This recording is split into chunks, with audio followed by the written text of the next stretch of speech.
अभी गिरा नहीं हूँ, अभी जंग बाकी है और मैं हारा नहीं हूँ। राज कुमार जी,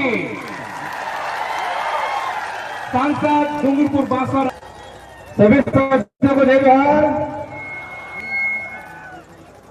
राजकुमार रोज गोविंद गुरु महाराज आने लग गए को नमन। दोस्तों लाइव में बने रहे, लाइक को इस आदिवासी या आगे अंचल में काम करने वाले इस समुदाय के स्वाभिमान हक अधिकार की लड़ाई लड़ने वाले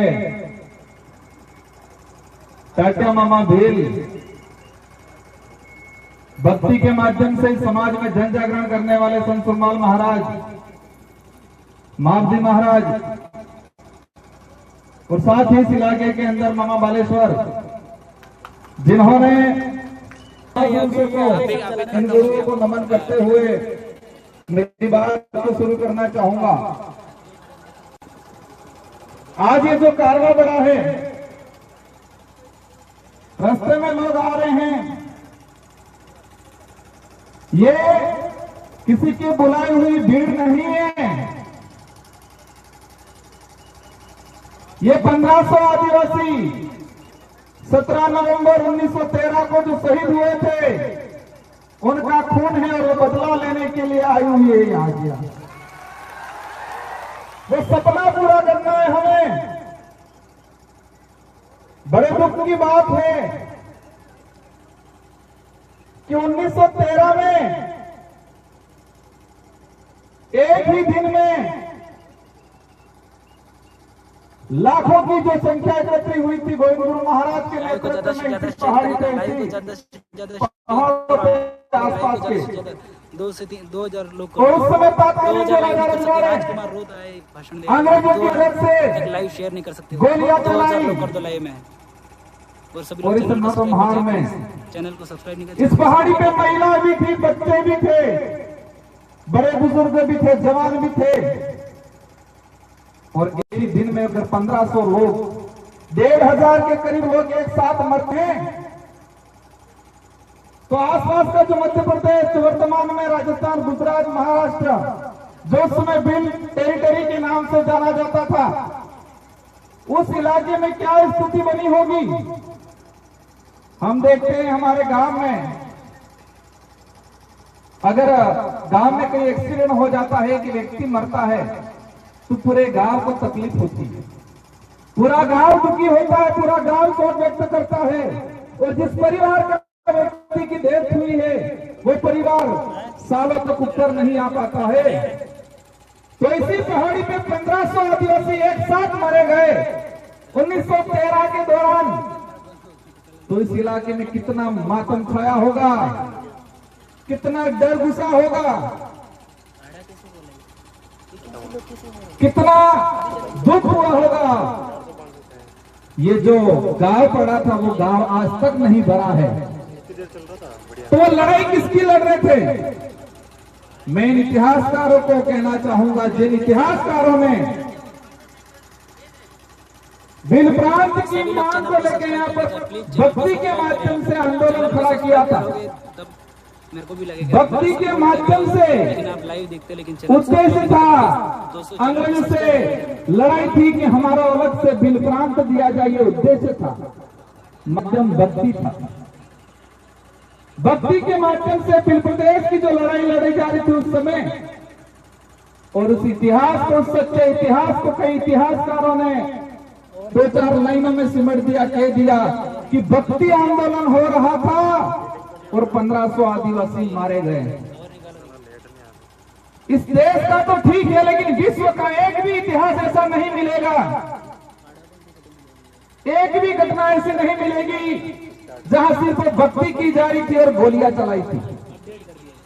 आपने किने गले उतरे, अगर हमारे पूर्वज सिर्फ नर्क बजाता, भजन करता, सिर्फ भक्ति करता, तो क्या इस बात से अंग्रेजों को दिक्कत थी क्या? सब्सक्राइब करें, बाकी बहुत अच्छी कहानी। भक्ति करने से सिर्फ दिक्कत नहीं थी, लेकिन भक्ति के माध्यम से समाज को जागरूक करके अलग बिलराज कायम कर रहे थे, उस बात से उन लोगों को दिक्कत थी। लेकिन इस इतिहास को बदल दिया गया, उस इतिहास को दबा दिया गया। मैं इस विचारधारा को धन्यवाद धन्यवाद देना चाहूंगा। इस विचारधारा की शुरुआत में काम करने वाले लोगों को धन्यवाद देना चाहूंगा, जिसकी बदौलत दबा हुआ इतिहास वापस उजागर हुआ और आज लाखों की संख्या में इसी पहाड़ी पे ये कारवां खड़ा हुआ है। इस कारवां के साथ हर समुदाय का व्यक्ति यह प्रतिनिधित्व कर रहा है, माइनॉरिटी का भी है, एससी समुदाय का भी है, ओबीसी का है, कई जनरल के भाई भी हैं। हमारे साथ वो हर व्यक्ति है जो मानवता में विश्वास करता है, सपने देखते देखते लेकिन अभी तक पूरा जिसके अंदर छुआछूत है, भेदभाव है, जिसके अंदर शोषण की भावना है, वो व्यक्ति इस विचारधारा का हमेशा विरोध करेगा। जिस व्यक्ति के अंदर ये भावना है शोषण की, छुआछूत की, शोषण की, वो व्यक्ति हमेशा हमारा विरोध करेगा और हम भी ऐसे लोगों को विरोध करते रहेंगे हमेशा के लिए। हर उस व्यक्ति का, हर उस समाज का सम्मान करेंगे, हर उस व्यक्ति का सम्मान करेंगे जो मानवता में विश्वास रखता हो, जो छुआछूत विश्वास नहीं रखता हो, जो शोषण में विश्वास नहीं रखता हो। इन सभी लोगों का, उन सभी समाज का हम सम्मान करेंगे। हमारे पूर्वज भी करते आए थे और हम भी करते, लेकिन अब वो वक्त नहीं रहा। शोषण होता आया है समाज में, बिल प्रदेश की मांग है। कई लोग चाहते हैं, पूछते हैं क्यों। दुख की बात यह है कि हमारे भी समाज के, इस समाज का सर्टिफिकेट लगा के अधिकारी कर्मचारी नेता बन जाते हैं और वो ये भूल जाते हैं कि मैं किस सर्टिफिकेट लगाने की वजह से, मैं ये उनकी योग्यता पर सवाल खड़ा नहीं करना चाहता। लेकिन आदिवासी समुदाय का वो व्यक्ति ये कहे कि मैंने आदिवासी का सर्टिफिकेट नहीं लगाया और मैं सिर्फ मेरी योग्यता से आगे बढ़ा, ऐसा कोई माई का लाल हो तो बताओ। दुख होता है जिस समाज का सर्टिफिकेट लगा के बड़ा पेट करके बैठते हैं, बड़े अधिकारियों की पोस्ट पे बैठते हैं, लेकिन उस समाज का आदमी उनके पास जाता है तो वो हीन भावना से देखते हैं। लेकिन वो वक्त भी आ गया है कि ऐसे लोगों को भी समाज समय आने पे समाज के बीच में नहीं बैठने देगा और उनके अंतिम संस्कार में 4 लोग भी उनको कंधा देने वाले नहीं मिलेंगे। ये वक्त भी आ रहा है। आज जो समाज की स्थिति बनी हुई है, बिल प्रदेश की डिमांड इसलिए है, बिल प्रदेश नहीं बनने से हमारा आदिवासी समुदाय कुछ राजस्थान में हो गया, कुछ मध्य प्रदेश में, कुछ महाराष्ट्र में, कुछ इधर गुजरात में, और उसी की वजह से हमारा समुदाय 4 हिस्सों में, 4 राज्यों में बटा। उस वजह से हमारी संस्कृति का विनाश होने के कंगाल पे चली गई, हमारा इतिहास दबा दिया गया और हमारा जो भौगोलिक क्षेत्र है, इस भौगोलिक भूखंड के अंदर जो खनिज है, उन खनिजों को निकाल के 4 राज्यों का राजकोष में जमा किया और आदिवासियों को इसका फायदा आज तक नहीं मिला। सबसे बड़ी बात यह है, देश के अंदर कुपोषण का आंकड़ा निकाल के देखें, देश में कुपोषित इलाका अगर आता है, रेड इलाका, तो यही बिल प्रदेश की टेरिटरी जो वर्तमान में 4 राज्यों में बटा हुआ है, उसी इलाके के अंदर भुखमरी है, कुपोषण है, अशिक्षा है। और उसके जिम्मेदार उस समय तत्कालीन जो लोग राज्यों का पुनर्गठन करते थे, राज्यों का निर्माण करते थे, उन लोगों ने इस समुदाय के साथ अन्याय किया गया। कई लोग कहते हैं कि नई पार्टी, नई विचारधारा के लोग इस मांग को कर रहे हैं। हम तो 1913 में जो गोविंद गुरु महाराज ने जो मांग रखी थी, जिनके लिए 1500 आदिवासी शहीद हुए थे, उसी मांग को हम आगे बढ़ा रहे हैं। हम कोई नया काम नहीं कर रहे हैं।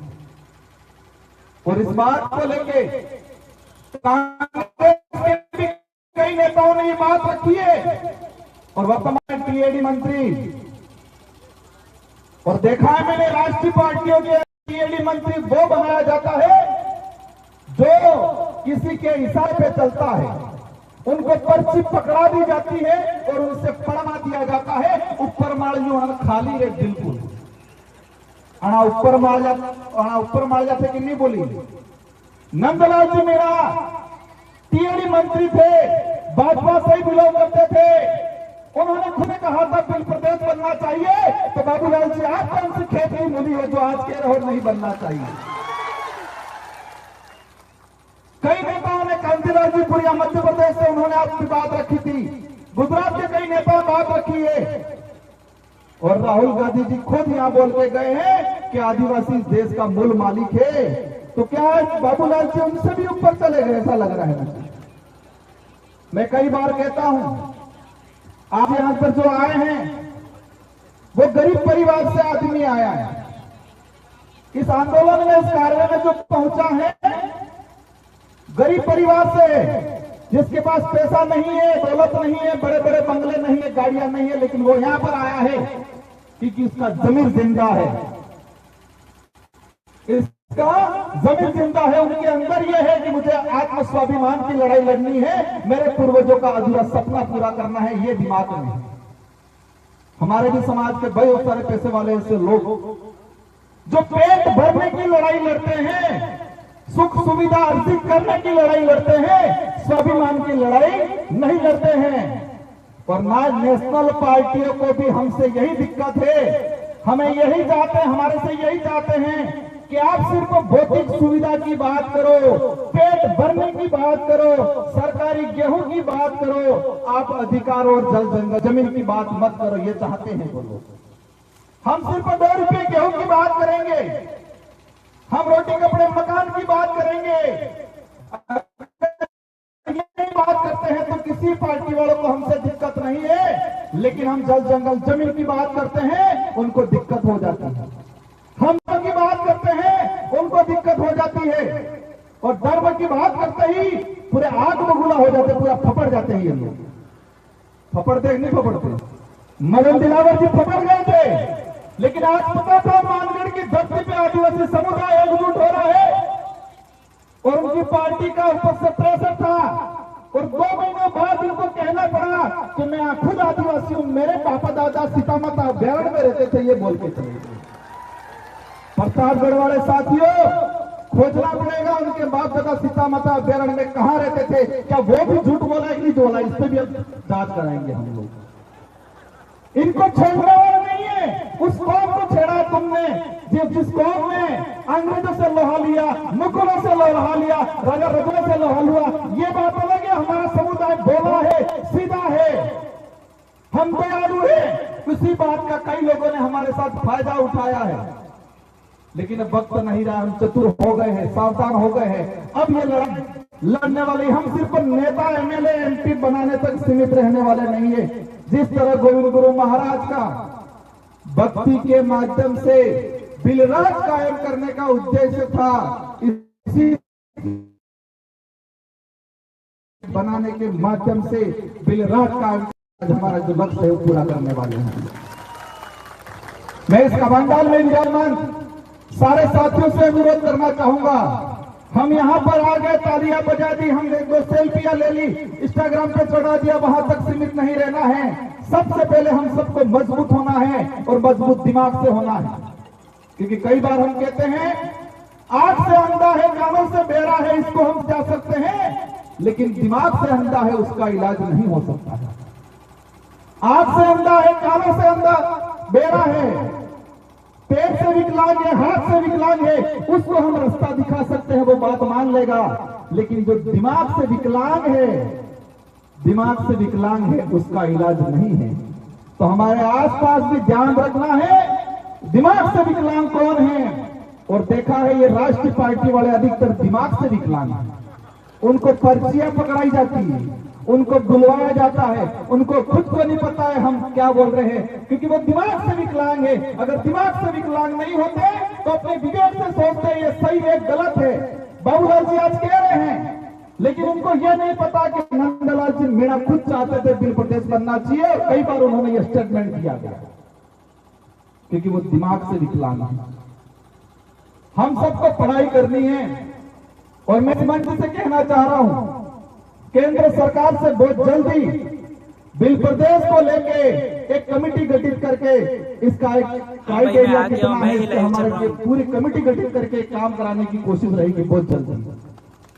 और साथ ही आप लोगों को भी हमारे बच्चों को पढ़ाना है, क्योंकि शिक्षा ही वही हथियार है अब गोलियों से या बंदूकों से या तीर कमान से काम हमारे कल्चर से जुड़ा रहेगा वो। अब लड़ाई कलम से लड़ी जाएगी। हमें पढ़ाई करनी है, खा पी के मजबूत रहना है और आसपास के जो दिमाग से विकलांग है उनको समझाने की कोशिश करनी है।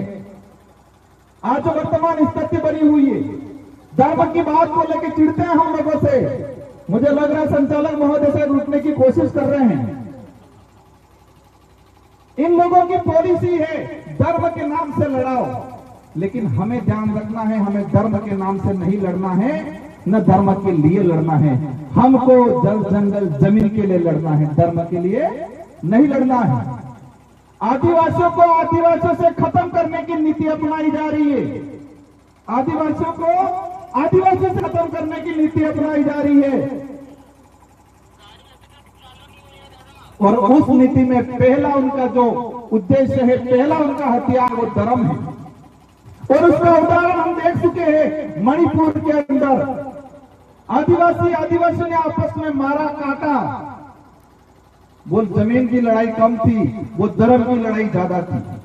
वही आदिवासी कुछ ईसाई बना दिए गए, कुछ कट्टर हिंदू बना दिए गए और वही नीति कुशलगढ़ में चल रही है। पूरे उदयपुर संभाग का अगर देखते हैं, आरएसएस की सबसे ज्यादा शाखा बांसवाड़ा और कुशलगढ़ में है। और दूसरा भी जो मामला चल रहा है वही है। हम किसी भी धर्म का विरोध नहीं कर रहे, लेकिन हमारे समुदाय को मानसिक रूप से गुलाम बनाने का अगर कोई काम कर रहा है और समुदाय को मानसिक रूप से गुलाम बना के आपस में लड़ाने का काम कर रहा है, वहां हम खड़े रहेंगे और बोलेंगे। मणिपुर के अंदर लड़ाया, वही बाबूलाल जी जाडौल के अंदर लड़वाएंगे।